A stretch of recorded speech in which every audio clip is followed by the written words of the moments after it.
To understand modern Ghana, one must go beyond dates and events and examine the governments that shaped it, not just who ruled, but how they ruled, why they ruled the way they did, and what consequences followed, from the centralized authority of Osei Tutu, to the bureaucratic control of the Gold Coast Colonial Administration, to the revolutionary leadership of Kwame Nkrumah, and the reformist and democratic transitions under Jerry John Rawlings and subsequent leaders. Ghana's history is not a straight line, it is a complex evolution of regimes, institutions, and political ideas. This documentary does not simply tell the story, it explains power, how it was constructed, exercised, challenged, and transformed across time. By examining each regime, its structure, policies, motivations, and outcomes, we uncover the deeper forces that shaped the Ghanaian state as we know it today. This is not just history, this is political development in motion. If you are a student of politics, history, or governance, this is more than a documentary, it is a foundation for understanding the state itself. As you watch, ask yourself, what makes a government legitimate? Why do some regimes succeed while others collapse? And how do past political decisions continue to shape present realities? If you found this analysis insightful, take the next step, revisit each regime critically. Compare their policies and outcomes, and apply these lessons to contemporary political debates. Don't just watch, analyze. Subscribe for more deep, structured breakdowns of political systems, African history, and governance, because understanding the past is the first step to shaping the future. Osei Tutu, circa 1701 to 1717, regime type, centralized traditional monarchy. How the system worked. The Asante political system was not just about a king ruling arbitrarily. It was a structured political order with the Asantehene, king, as symbolic and executive authority, a council of elders, a Sandman council, who advised and could restrain the king, divisional chiefs who governed provinces but remained loyal to the center. This shows an early form of checks and balances within traditional governance. What Osei Tutu actually did, unified previously independent Akan states through military alliances and diplomacy, with Okomfo Anakai, introduced the Golden Stool, which symbolized the soul of the nation, not just political authority. Created a standing army, making Asante expansion possible. Political significance, established one of Africa's most centralized pre-colonial states, demonstrated that African political systems had institutional sophistication, not chaos. Later Asante leadership resistance, Prempeh I, what happened, faced increasing pressure from British imperial expansion, refused British demand to surrender sovereignty. This refusal led to his arrest and exile, 1896, collapse of Asante independence. Yasantua, 1900, what she did, led the War of the Golden Stool after British demanded it, mobilized resistance when male leaders hesitated. What is the outcome of this? British victory. Asante fully annexed.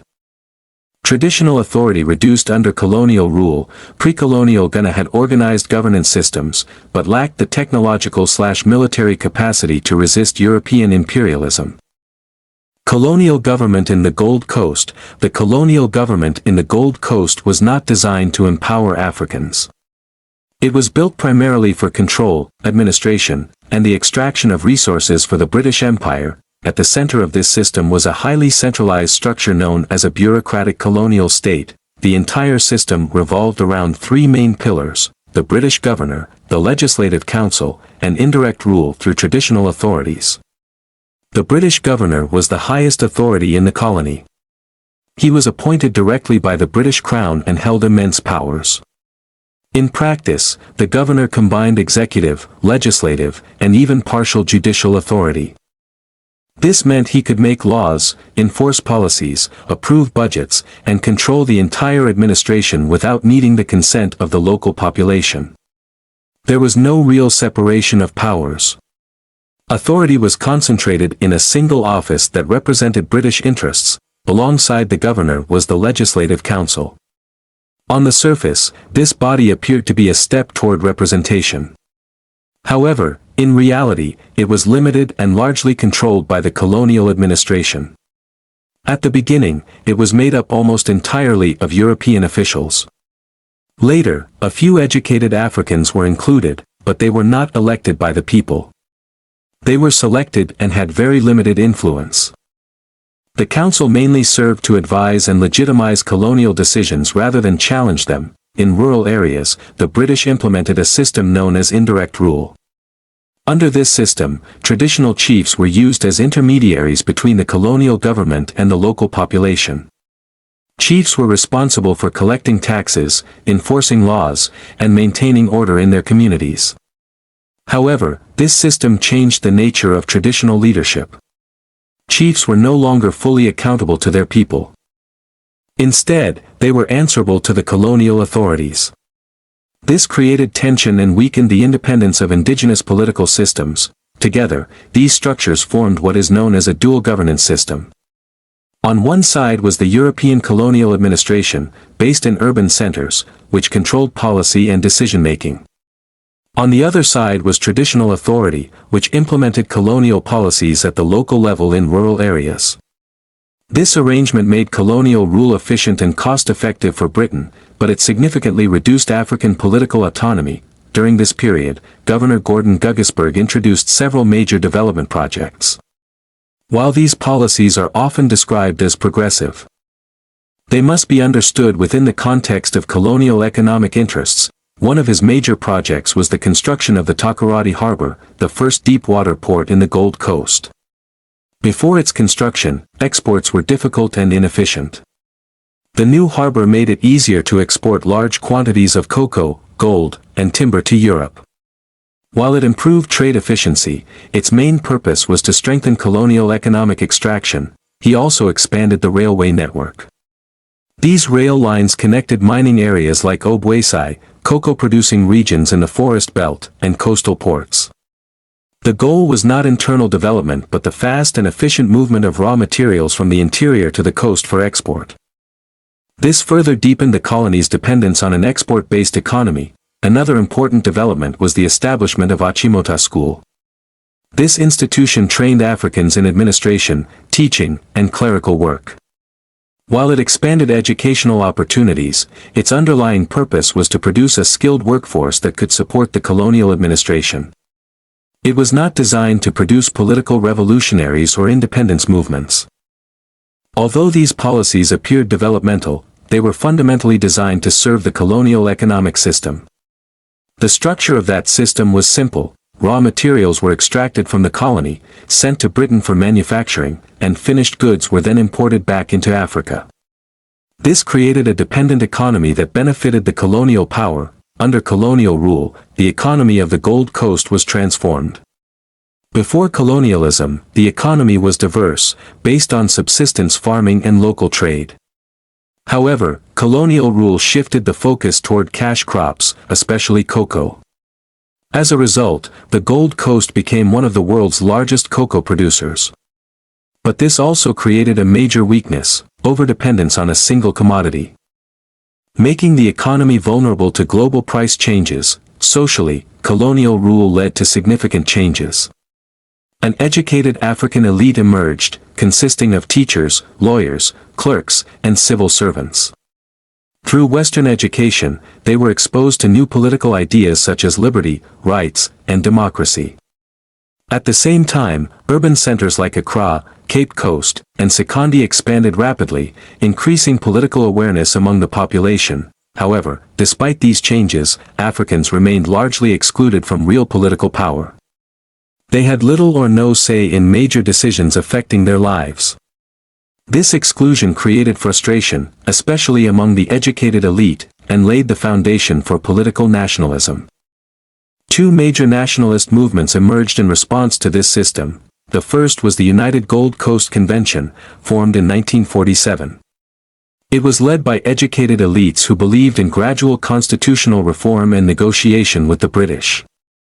Their goal was slow and peaceful progress towards self-government. The second was the Convention People's Party, formed in 1949 under the leadership of Kwame Nkrumah. Unlike the UGCC, the CPP believed in mass mobilization, strikes, and direct action. Their goal was immediate independence. The key difference between the two was strategy. The UGCC represented elite-led, gradual reform through negotiation. The CPP represented mass-based political pressure demanding immediate independence. In conclusion, the colonial government in the Gold Coast was not a neutral administrative system. It was a carefully designed structure for political control and economic extraction.